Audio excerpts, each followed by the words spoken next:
Hello friend, how are you all. मैं दीपाली आप लोगों का प्रगति पथ पे बहुत ज़्यादा स्वागत करती हूँ। जैसा कि आप लोगों को पता है, हमने PYQs की सीरीज़ को रिवाइज़ करना स्टार्ट किया हुआ है। तो आज भी हम मैथमेटिक्स की PYQs को रिवाइज़ करेंगे। आप लोगों को पता होगा अभी तक हमारी 2 क्लासेस हो चुकी हैं। अगर आपने वो क्लासेस नहीं देखी हैं तो प्लीज़ वो देखिए, उनके लिंक आपको डिस्क्रिप्शन बॉक्स में मिल जाएंगे। हमारे टेलीग्राम के चैनल से ग्रुप से जुड़ने के लिए आप लोगों को लिंक मिला हुआ है, डिस्क्रिप्शन बॉक्स में है। मैं आप लोगों को एश्योर कर सकती हूँ, अगर आप डेली हमारे चैनल से जुड़े होंगे, इन वीडियोस को देखेंगे, आपके क्वेश्चन इन्हीं में से आएंगे एंड आप इजीली बहुत अच्छे मार्क्स गेन कर पाओगे। और उससे भी ज़्यादा इम्पॉर्टेंट बात यह है कि अगर अभी तक आप लोगों ने हमारे चैनल को सब्सक्राइब नहीं किया है तो प्लीज़ करिए, ज़्यादा से ज़्यादा शेयर करें, अपना भी कुछ फ़ायदा करें और दूसरों को भी बताएं इस चैनल के बारे में। एंड प्लीज़ हमारे चैनल को ज़्यादा से ज़्यादा सपोर्ट करें। तो चलिए आज की ये वीडियो स्टार्ट करते हैं। देखिए, फर्स्ट क्वेश्चन बोलता है किसी वर्ग का परिमाप 24 सेंटीमीटर है और किसी आयत की लंबाई 8 सेंटीमीटर है। वर्ग और आयत के परिमाप बराबर हैं, तो आयत का क्षेत्रफल क्या होगा। Parameter of a square is 24 centimetre, length of a rectangle is 8 centimetre. Parameter of square and the rectangle are equal, so then the area of the rectangle is what। ठीक है, उससे पहले मैं आप लोगों को बता दूं थोड़ा सा, वर्ग क्या होता है। वर्ग होता है जिसकी 4 साइड्स होंगी और चारों साइड एक दूसरे के इक्वल होंगी। आयत क्या होता है, 4 साइड होंगी बट आमने सामने की भुजाएं एक दूसरे के बराबर होंगी। परिमाप की बात करूं तो परिमाप क्या होता है, परिमाप होता है साइड्स की लंबाई का प्लस। ठीक है, मान लो कि मैंने ये स्क्वायर बनाया, एक तार की हेल्प से बनाया, तो वो कितनी लंबी तार है वो परिमाप होगा। ठीक है, क्षेत्रफल क्या होता है, क्षेत्रफल होता है एरिया, जितना पोर्शन वो कवर अप करती है वो चीज़, उसको बोलते हैं एरिया। ठीक है, अभी हम सोल्व करें तो देखिए, इन्होंने हमें वर्ग का परिमाप दिया हुआ है। वर्ग के परिमाप से हम ब्रेथ निकालेंगे, क्योंकि लेंथ हमें पता है, ब्रेथ हमें नहीं पता है। फॉर्मूला ये है 2 × L + B, 24 गिवन है। ठीक है, यहाँ से L + B 24। अभी आप लोगों को ये पता होगा कि इक्वल टू के इधर जिस पोजीशन में कोई नंबर होता है उससे अपोजिट में यहाँ जाता है। ये यहाँ मल्टीप्लिकेशन में था तो इधर आके डिवाइड में हो गया, 12 आ गया।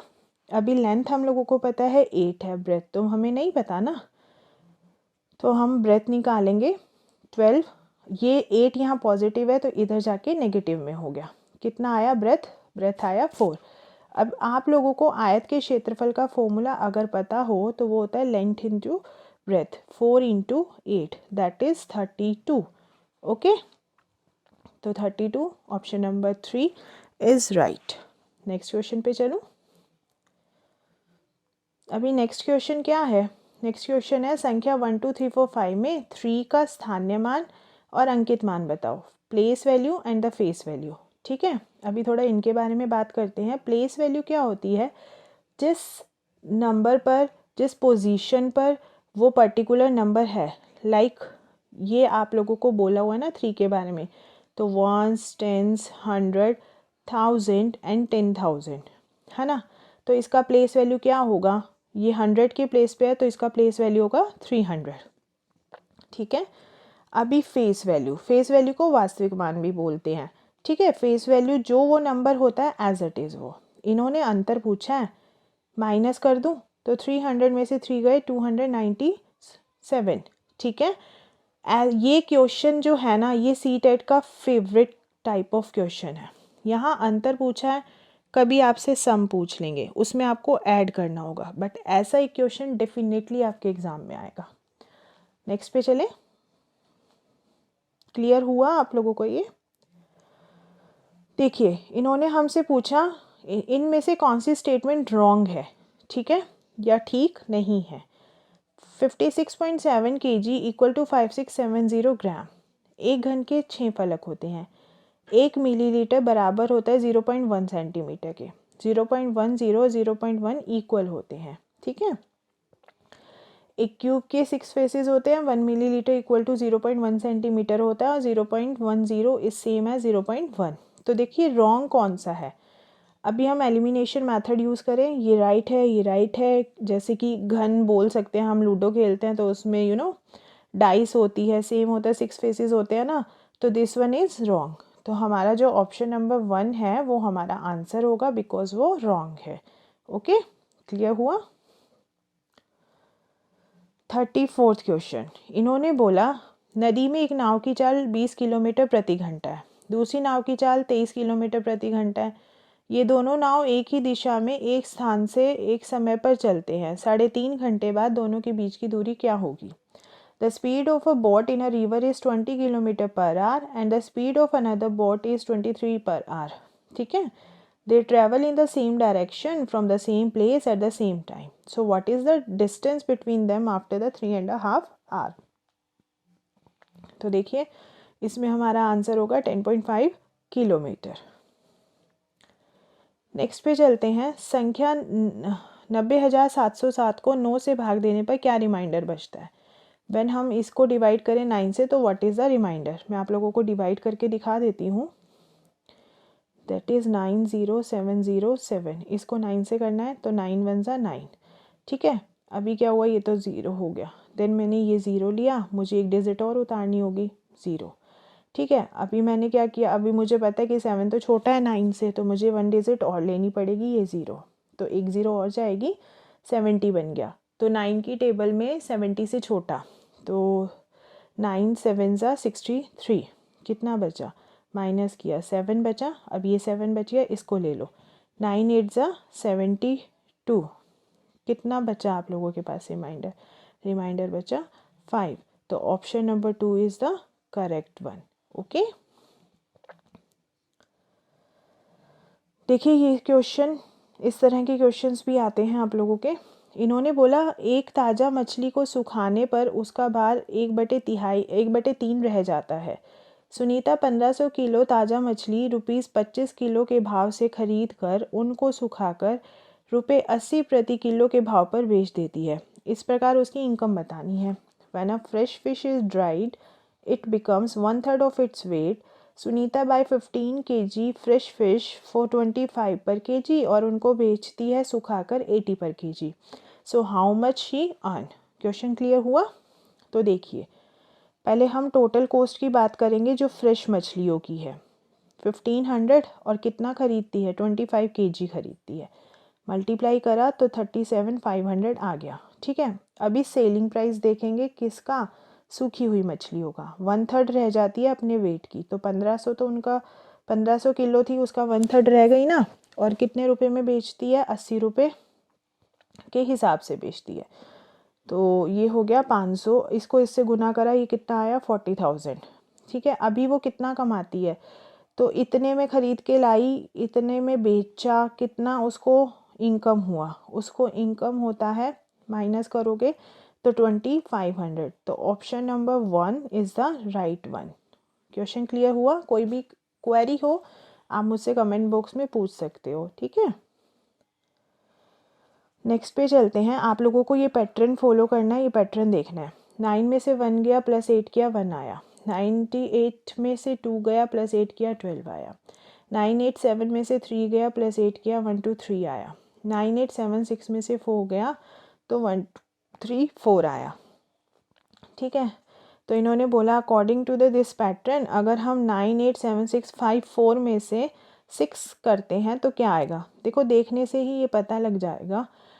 इन्होंने क्या किया, 1 2 3 4, अभी यहाँ 5 माइनस करते तो यहाँ आता 1 2 3 4 5। अभी 6 माइनस करे तो 1 2 3 4 5 6। Option number 2 is the correct option. ठीक है,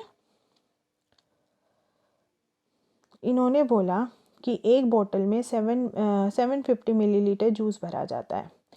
ऐसी 6 बोतलों को एक कर्टन में पैक किया जाता है। ठीक है, 450 लीटर जूस के लिए आवश्यक कार्टनों की संख्या बताओ। 750 millilitre juice is filled in 1 bottle and 6 such bottles are packed in 1 curtain.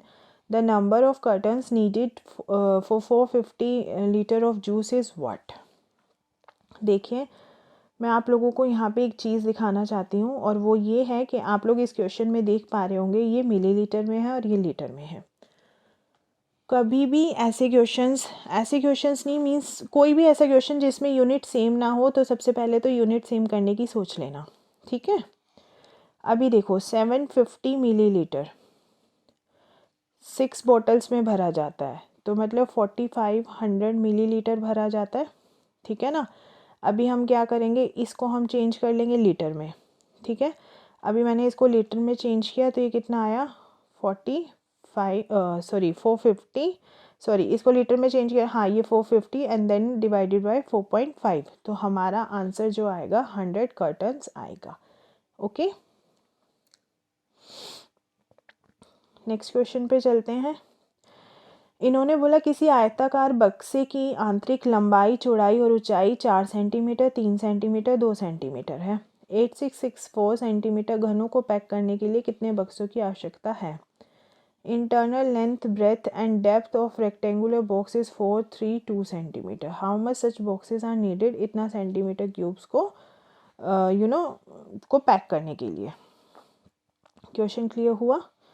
तो देखिए इसको सॉल्व कैसे करेंगे, इसको सॉल्व करेंगे सीधा सीधा formula 2 into L into B into H, ठीक है। इसमें करा तो कितना आया 24 आ गया, ठीक है। ये टोटल दिया हुआ है, इतने कर्टन्स को करना है, डिवाइडेड बाय 24 करा तो हमारा आंसर क्या आएगा 361। क्लियर हुआ आप लोगों को। अभी देखो 1/3 के समतुल्य भिन्न लिखिए। कक्षा 4 के शिक्षार्थियों से पूछा गया यह सवाल किस ओर संकेत करता है। Write the equivalent fraction of 1/3। The above question asked to student of class 4th refers to lower level demand task as it requires procedural skills only, lower level demand task as it is based on memorization only, higher level demand task as it is based on procedure with connection and without connection। निम्न स्तरीय मांग है कार्य क्योंकि इसमें केवल प्रकमनकारी कौशलों की आवश्यकता होती है। निम्न स्तरीय मांग कार्य क्योंकि यह केवल रटने पर आधारित है। उच्च स्तरीय मांग कार्य क्योंकि यह केवल संयोजन के साथ प्रक्रिया पर आधारित है और ये बिना संयोजन की प्रक्रिया पर आधारित है। तो ये किस और संकेत करता है, ये संकेत करता है इस पर। वाई, बिकॉज ये प्रोसीजरल स्किल पर ही डिपेंड करता है, ठीक है। इसके लिए प्रोसीजरल स्किल होना ज़रूरी है। Question number 41। प्राय शिक्षार्थी दशमलव संख्याओं की तुलना में त्रुटि करते हैं। उदाहरण के लिए 0.50 0.5 से बड़ा है। इस त्रुटि का सर्वाधिक संभावित कारण क्या हो सकता है, रीज़न क्या हो सकता है ये गलती करने का। Student often make a mistake in comparing the decimal numbers. For example 0.50 is larger than 0.5। The most probable reason for this error is. कक्षा में इस प्रकार के सवालों के अभाव के कारण, lack of practice of these type of questions in the class. संख्या रेखा पर दशमलव संख्या के निरूपण के मूर्त अनुभवों का अभाव, lack of concrete experience of representation of decimal number और नंबर लाइन, ठीक है। शिक्षार्थियों द्वारा लापरवाही बरतना मीन्स केयरलेसनेस दिखाना। क्रमिक दशमलव में शून्य की सार्थकता से संबंधित भ्रांतिपूर्ण संकल्पना मीन्स उन्हें ज़ीरो का कॉन्सेप्ट क्लियर नहीं होना, ठीक है, डेसिमल की फॉर्म में। तो हमारा राइट ऑप्शन है ऑप्शन नंबर 4। जब बच्चों को ज़ीरो का कॉन्सेप्ट ही क्लियर नहीं होगा डेसिमल की फॉर्म में तो ऐसी मिस्टेक्स होना नॉर्मल बात है। Question number 42। एक शिक्षक शिक्षार्थियों को दैनिक जीवन में गणित का अनुप्रयोग विषय के तहत गणितीय जर्नल लिखने को भी कहता है या तैयार करने को कहता है। यह गतिविधि किस तरह की है, मीन्स ये एक्टिविटी कैसी है। A teacher prompts a student to prepare mathematical journal with the theme application of mathematics in daily life. This activity is। शिक्षार्थियों की गणितीय संकल्पनाओं की परीक्षा करना, अपने ज्ञान और समझ को साझा करने के लिए शिक्षार्थियों को अवसर देना, गणित की समझ में शिक्षार्थियों की सहायता करना, गणितीय संकल्पनाओं और उनके अनुप्रयोगों में संबंध बैठाने और अपने ज्ञान और विचारों का साझा करने में शिक्षार्थियों की सहायता करना।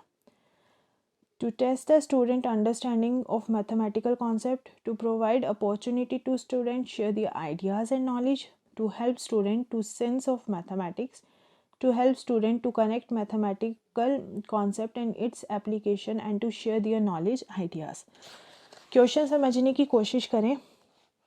दैनिक जीवन मीन्स हमारी डेली लाइफ से रिलेटेड जो कुछ भी है उसके साथ साथ वो जर्नल लिखने को भी बोलती हैं.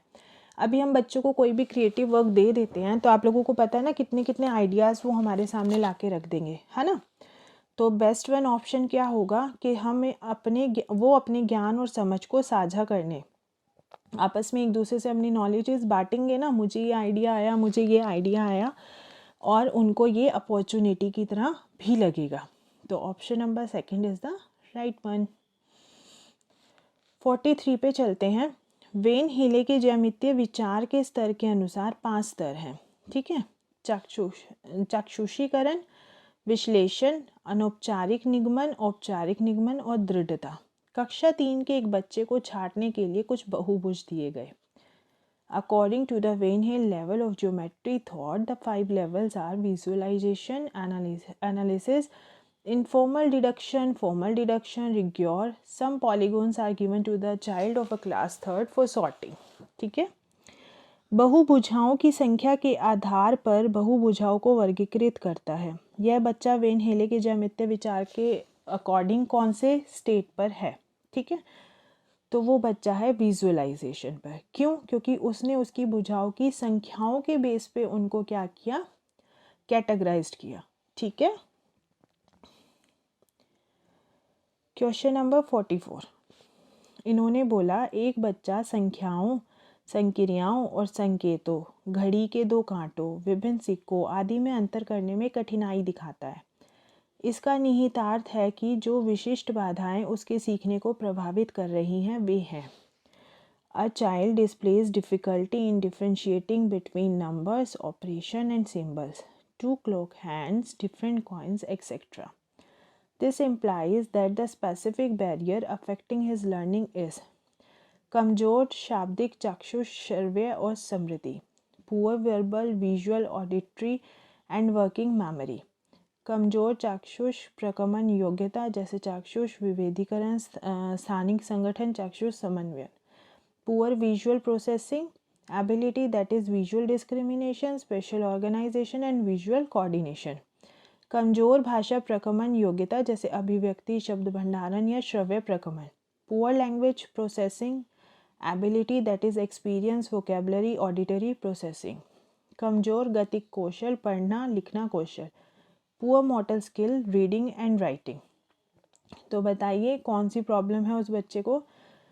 उस बच्चे को प्रॉब्लम है poor visual processing ability that is visual discrimination, spatial organisation and visual coordination. कमजोर चाक्षुष प्रकमन योग्यता जैसे चाक्षुष विभेदीकरण, स्थानीय संगठन और चाक्षुष समन्वयन. ओके. क्वेश्चन नंबर 45 पे चलते हैं. राष्ट्रीय पाठ्यचर्या रूपरेखा 2005 अधिगम रचनावादी उपागम पर बल देती है क्योंकि वह डैश पर केंद्रित है. NCF 2005 emphasize on constructivist approach of learning as it focus on what. परिभाषाओं और सूत्रों को याद करने, मेमोराइजेशन ऑफ डेफिनेशन एंड फॉर्मूले, नियमित गृह कार्य जमा कराने, सबमिशन ऑफ रेगुलर होमवर्क, गतिविधियों में शामिल करते हुए शिक्षार्थियों की सक्रिय भागीदारिता, active participation of learner through engaging activities, शिक्षक द्वारा प्रभावी व्याख्यान और अनुदेशन, effective lecture, instruction by teacher. तो देखिए एलिमिनेशन मेथड यूज़ करोगे, लर्न करना NCF कभी नहीं बोलेगा. ठीक है.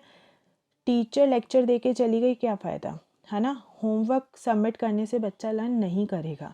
बच्चे को जब तक उनका एनवायरनमेंट प्रोवाइड नहीं किया जाएगा, करवाया जाएगा, तब तक वो कुछ नहीं कर पाएंगे, एक्टिव नहीं रहेंगे, वो लर्न नहीं कर पाएंगे.